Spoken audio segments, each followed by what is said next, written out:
సంవత్సరాల తరబడి ఎన్ని మందులు వాడినా మీ మోకాల నొప్పులు తగ్గట్లేదా? ప్రాణ పెయిన్ క్లినిక్ లో అత్యాధునిక చికిత్స.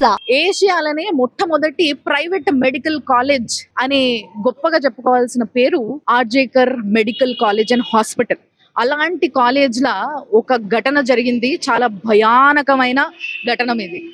దీని గురించి తలుచుకుంటేనే వణుకు పుడుతుంది ఈ రోజు అందరు ఆడోళ్ళకి. సో ఈ రోజు నేను వచ్చిన ఈ శ్యామ్ బజార్ రోడ్లున్న కోల్కతాలున్న ఆర్జీకర్ మెడికల్ కాలేజ్ కి. మరి ఇక్కడ ఏం జరుగుతుంది అసలు? లోపల ఇంకా టెంట్లు వేసుకొని చాలా మంది ఉన్నారు. సో ఒకసారి లోపలికి పోయి చూద్దాము. అంటే నేను వచ్చే టైంకి యాక్చువల్గా ఈ రోజు బీజేపీ బంద్ ప్రకటించింది ఇక్కడ వెస్ట్ బెంగాల్లో. బీజేపీ బంద్ ప్రకటించినాక కూడా చాలా వెహికల్స్ తిరుగుతున్నాయి. అండ్ ఇంకొకటి ఏంటి అని అంటే పొద్దున 6 గంటల నుంచి సాయంత్రం 6 గంటల వరకు. సో నేను వచ్చే టైంకి ఇక్కడ 5:30 అవుతుండే. అంటే 28వ తారీఖు 5:30కి కూడా చాలా బండ్లు తిరుగుతూ ఉన్నాయి. అంటే ఇక్కడ రాష్ట్ర ప్రభుత్వము ఆ బంద్ని మొత్తం కూడా అగేన్స్ట్ గా, అంటే బంద్ చేయడానికి వీలు లేదు అని చెప్పేసి ఆఫీసులు, కాలేజ్లు, గవర్నమెంట్ ఆఫీసులు కానీ లేకపోతే కాలేజ్లు, స్కూళ్ళు అన్నీ కూడా ఓపెనే ఉంచడం జరిగింది. అండ్ జనాలు కూడా తిరుగుతూ ఉన్నారు. బట్ బీజేపీ వాళ్ళు రోడ్డు మీదకి వచ్చి చేసిన ఏదైతే ప్రొటెస్ట్ ఉందో ఈరోజు, అది చాలా చాలా వైలెంట్గా మారింది ఈరోజు. అంటే వాళ్ళు ప్రొటెస్ట్ చేయడము, పోలీసులు కాల్పులు చేయడము, నీళ్లతోని, అంటే the full pressure of water తోని కొట్టడము వాళ్ళని. అండ్ చాలా మందిని అరెస్ట్ చేయడము జరిగింది. చాలా మంది ఎవరైతే ప్రొటెస్ట్ చేయడానికి బయటికి వచ్చిన స్టూడెంట్స్ ఉన్నారో, మెడికల్ స్టూడెంట్స్, ట్రైనీస్, హాస్పిటల్స్ లో డాక్టర్స్, వీళ్ళందరూ కూడా ఎవరైతే రోడ్డు మీదకి ప్రొటెస్ట్ చేయడానికి వచ్చాడో వాళ్ళందరికీ విపరీతంగా గాయాలు కూడా జరిగినాయి. వాళ్ళందరూ కూడా ఆటోమేటిక్ గా వీడియోలు తీసి పెట్టడం మొదలు పెట్టిండ్రు. సో ఇదంతా జరుగుతుండగా మరి ఇక్కడ కాలేజ్ దగ్గర ఎట్లుంది పరిస్థితి అని చూడడానికి నేను వచ్చిన. మీకు కూడా చూపిస్తారండి. చూసారు కదా, ఇక్కడ బయట కూడా మొత్తం చాలా బందోబస్తు, అంటే పోలీసులు, చాలా మంది పోలీసులు ఉన్నారు.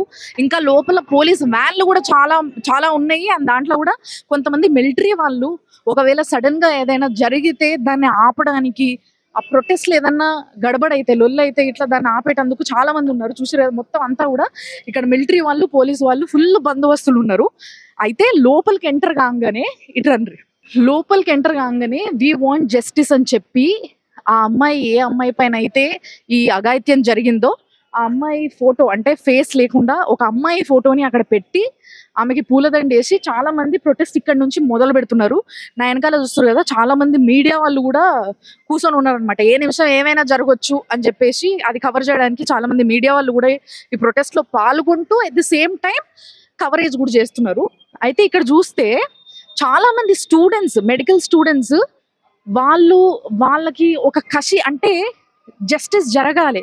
ఇంత అన్యాయం జరిగితే, ఒక ఆడపిల్లకి ఇంత అన్యాయం జరిగిన తర్వాత కూడా అసలు ఇప్పుడు వరకు కూడా గవర్నమెంట్ రెస్పాండ్ అవ్వకపోవడం ఏంది అన్న ఒక బాధతోని, నిరాశతోని వాళ్ళు అతికిచ్చిన కొన్ని పోస్టర్స్ చూస్తే వెనకాల చూడండి, నో జస్టిస్ నో డ్యూటీ అని చెప్పి కొంతమంది పెట్టిండ్రు.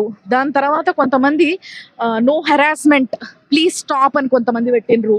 అంతేకాకుండా మన అందరికీ వెస్ట్ బెంగాల్, ముఖ్యంగా కోల్కతా అనగానే గుర్తుకొచ్చేది ఏంది? భద్రకాళి అమ్మవారు శక్తిపీఠం.